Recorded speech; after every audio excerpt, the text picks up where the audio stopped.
A person named Arif Box, who is a partner of GC Biomedical, was beaten up and threatened to take his life in an attempt to stop corruption in the supply of medical equipments in Agatla GB Hospital and IGM Hospital. An allegation was put against GB and IGM Hospital biomedical engineer Ratul Dey. An argument occurred between two GC biomedical partners, Arif Box and Ratul Dey, regarding the partnership business and their money distribution. Arif Box gave the proposal to break the partnership with Ratul Dey after he realized there has been a corruption in the supply of medical equipments in Agatla GB Hospital and IGM Hospital. After this incident, as per the news, Ratul Dey called Arif Box through phone and misbehaved with him on 13 November and later went to his store and assaulted him. Moreover, Ratul Dey warned Arif Box to take his life. After this incident, Arif Box filed an FIR in the police station in the name of Ratul Dey. Initially, the police did not take the case, but later the case was pressed and they took. উনি ওই জিপিতে নাকি বা AGMC biomedical engineer. তো basically ওনার সঙ্গে আমার একটা business ছিল ওনার ওয়াইফের সঙ্গে। তো উনি বেশ কয়েকদিন ধরে ওরা কী করছে, দোকানের কোনো ব্যাংকের অ্যাকাউন্টে টাকা পয়সা কিছু ফেলছে না, নিজেদের অ্যাকাউন্ট ইউজ করছে, দোকানে এখনও লাগানো ওনার বইয়ের নামে।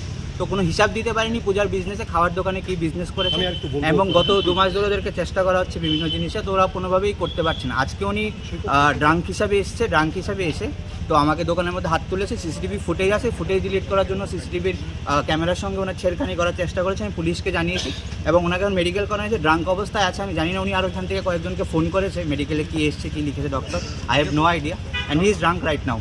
এবং অনেকভাবে মারধর করেছে এবং বিভিন্নভাবে এটা সাইড দেওয়ার চেষ্টা করেছে। আমার গার্লফ্রেন্ড আছে যে হিন্দু, আমি যেহেতু মুসলিম বলছে লাভ জিহাদের কেস দেবো, আমি বিভিন্ন ফলস কেস দেবো তোমার নামে যে আমার বউকে ছেড়েছ। এবং তাছাড়া উনি বিভিন্ন সময় আরও অনেকভাবে ধমকি দিচ্ছিল, চুরি কেস এই সে দিচ্ছে। এখন আপনাদের সামনে উনি বললো, এখন উনি চাইছে যে আমি সরে যাই। তাছাড়া ওনার কিছু ইলিগাল বিজনেস আছে যে গভর্নমেন্টের নামে উনি করছে। উনি হচ্ছে বায়োমেডিক্যাল ইঞ্জিনিয়ার, তো উনি রিকোয়ারমেন্ট দেয় হসপিটালে। বিজনেসটা মূলত কিসের ছিল? ওনার জিসি বায়োমেডিক্যাল বলে একটা বিজনেস আছে। বিজনেসটা হয়েছে মেডিকেল। যেটা নিয়ে সমস্যা, যে বিজনেসটা নিয়ে আমি আপনাকে বলছি সমস্যাটা কোথায় আছে। আমরা 3টে বিজনেসেই পার্টনার। উনি একটা জিসি বায়োমেডিক্যাল বলে বিজনেস আছে, যে বিজনেসের মধ্যে কি হয়, এই যে আমাদের ডেন্টাল কলেজ দেখছেন 1 কোটি টাকার মাল উনি সাপ্লাই করেছে। তো he is the purchaser and he is the person as a biomedical engineer যে লিখছে যে এটা জিনিসটা ঠিক আছে, নিজেই কিনছে, নিজের অ্যাকাউন্টে টাকা নিচ্ছে গভর্নমেন্ট থেকে। 5 লাখ টাকার জিনিস 10 লাখ টাকা বিল করছে, পরে 5 লাখ টাকা নিজের অ্যাকাউন্টে রেখে দিচ্ছে। এটা এখন আরটিআই হবে, সিবিআই তদন্ত হবে, যা হবে হলে বেরিয়ে যাবে। আপনার সমস্যাটা কি হয়েছিল? সমস্যাটা ওই যে আমি ওই জিনিসটা রাজি না, উনি যা চুরিচারি করছিল। আমি নিজে মাল অর্ডার দেবো গভর্নমেন্টের হয়ে, আমি বায়োমেডিক্যাল। আপনি ওই বিজনেসের পার্টনার ছিলেন? আচ্ছা, আপনি কি মন্তব্য করছেন উনি মদমত্ত অবস্থায় ছিল? মদমত্ত অবস্থায় এসে দোকানে হাত তুলেছে এবং সিসিটিভি ফুটেজও।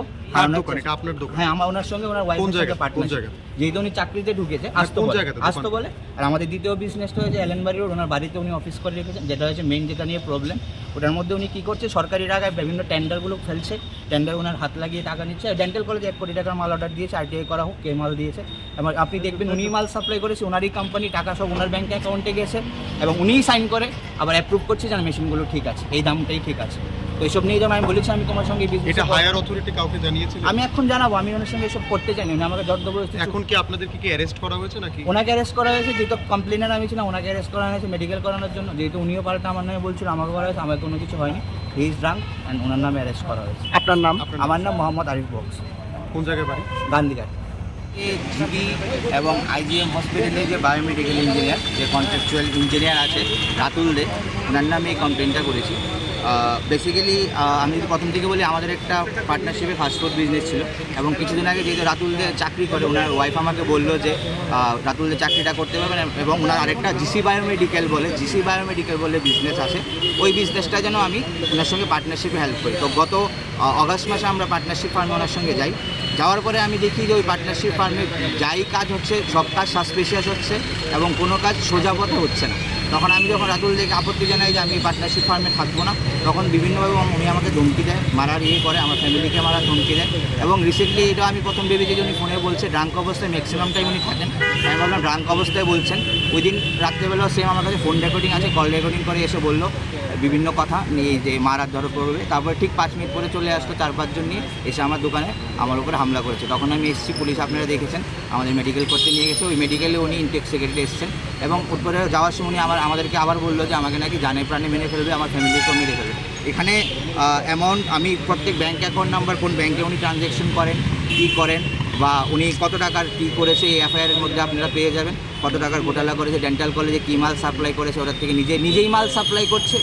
নিজেই আবার অ্যাপ্রুভ করছে যে এই মালটা ঠিক আছে। ফর এক্সাম্পল আপনি বলুন যে আমি মেশিনটা কিনেছি, সরকারি অফিসার, কোম্পানিটা প্রাইভেট কোম্পানি যদি সাপ্লাই দেয়, সরকারি অফিসার বলবে যে হ্যাঁ প্রাইভেট কোম্পানি ঠিক সাপ্লাই দিয়েছে। ওখানে প্রাইভেট কোম্পানির মালিকও রাতুল দে নিজে আবার সিগনেচার করে অ্যাপ্রুভও নিজেই করছেন, যেহেতু উনি পজিশনে আছেন। আর উনি সবসময় একটা মানে পাওয়ার দেখানোর চেষ্টা করে, ওনার কাছে পিছনে প্রচুর পাওয়ার, ওনাকে কেউ কিছু করতে পারবে না, আমি ওইটা এফআইআরে মেনশন করেছি। হ্যাঁ, ওই আজকের থেকে দুদিন আগের ঘটনা, 13 তারিখ রাত্রে 9:30টার সময় ঘটনা। উনি আমাকে প্রথম ফোন করেন, ফোন করে এই হুমকি আমাকে দেয় যে মারতে আসবে। আমি ভাবি রেগুলার উনি যেরকমভাবে বলে মদ খেয়ে হয়তো বা বলছে ড্রাঙ্ক অবস্থায়, কিন্তু ঠিক উনি 4-5 জন নিয়ে চলে আসেন, এসে আমাকে এখানে দোকানের মধ্যে হামলা করেন এবং মারে। এবং উনি বিভিন্ন ওনার সঙ্গে আরও অস্ত্রও ছিল, উনি আমাকে মারার জন্য চেষ্টা করেছে, স্ট্যাপ করার জন্য চেষ্টা করেছে। আমি সবগুলো এখানে মেনশন করেছি। দোকানে লাইট অফ করার চেষ্টা করেছে, লাইট অফ করলে মানুষ দেখবে না, ওখানে মারবে, ওইসব ভিডিও আমার কাছে আছে। উনি যে কল রেকর্ডিং করে হুমকি দিয়েছিল যে আমি আসছি 5 মিনিটে, ওই রেকর্ডিংটাও আমার কাছে আছে। আমি তখন আমার থানায় ফোন করি, থানার থেকে আমাদের এখানে আনে এবং মেডিকেল করে। আজকে থানায় আমি কমপ্লিট পুরো বিষয়টা নিয়ে, যার জন্য রাতুল দে আমাকে এতদিন ধরে হুমকি দিচ্ছে, যে এই ঘোটালার ব্যাপারটা নিয়ে, যে স্ক্যামটা নিজেই করছে, নিজেই অফিসার হয়ে নিজেই জিনিস কিনে নিজেই অ্যাপ্রুভ করছে, ওই বিষয়টা জানানোর জন্য থানায় এসেছি। এবং এটা এফআইআর আমি কমপ্লিটভাবে সব কিছু দিয়ে লিখেছি, অ্যামাউন্ট, ব্যাঙ্ক ডিটেলস এবং কারাগার ওই বিজনেসে আছে সবার নাম বলবে। এখান থেকে প্রথম তো যিনি এসআই ছিলেন উনি বলছে যে ওই ঘোটালার পার্টটা ওদের ম্যাটার না, আমাকে মেরেছে ওইটা হচ্ছে ওদের ম্যাটার। আমি বলেছি আমাকে মারার কারণ হলো যে ওই ঘোটালাটা হয়েছে, এবং আমি ওই স্ক্যামটা বাইরের জন্য না দিই তার জন্যই উনি আমাকে মারার চেষ্টা করেছেন, হুমকি দেওয়ার চেষ্টা করেছেন। তাহলে এটা অবভিয়াসলি এফআইআরের মধ্যে একটা ভ্যালিড পয়েন্ট। ওরা প্রথম নিতে চায়নি, তারপরে যিনি ওসি আছেন ওনার সঙ্গে উনিকে কনসাল্ট করার পরে ওসিও প্রথম বলেছিলেন যে নেবেন না, কারণ ওই পার্টটা ওদের কাজের না ওরা বলছে। কিন্তু আমার হিসাবে ওইটার জন্য ওরা আমাকে মারছেন, ওটাই ওনার থ্রেট। আমি ওটা ওসি স্যারকে বোঝানোর পরে উনি তারপরে এফআইআরটা রিসিভ করতে এসআইকে বললেন, এসআই স্যার রিপোর্ট রিসিভ করে দিল আমার। আপনার পরিচয়? আমার নাম মোহাম্মদ আরিফ বক্স, আমি গান্ধীঘাট এলাকায় থাকি। However, Ratul Dey did not accept the allegation made by Arif Box regarding the incident. Now let us hear what Ratul Dey say regarding the incident.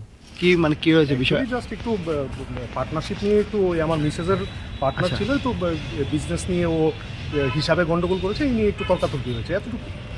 কি হয়ে কি মেডিকেল করিয়েছে নাকি? জাস্ট মেডিকেল করালো, ওই তর্কাতর্কি একটু কথা কাটাকাটি হয়েছে, এটা নিয়ে পুলিশ গেছিল, পুলিশকে আমরা ইনফর্ম করে, ও ইনফর্ম করেছে, আমিও করেছি। কার সাথে বিজনেস ছিল? আমার মিসেসের সাথে। কার? আচ্ছা, ওর আর আরেকজন পার্টনারও আছে। আচ্ছা, তো ওই হিসাব দিতে পারে না, টাকা চুরি করে, সেই নিয়ে একটু কথা কাটাকাটি হয়েছে, সেই নিয়ে একটু পুলিশ ডাকাটাকি হয়েছে। আমরা জানতে পারছি অন্য কোনো বিষয়ে আপনাকে? না, আর অন্য কোনো বিষয় নেই, জাস্ট হিসাব নিয়ে একটু গরমে, সিম্পল জিনিস। After Arif Box file a case, what action will the police take against Ratul Dey? The time will tell us. But there has been an intense anger from the both partners. Bureau Report, Chini, Khorang.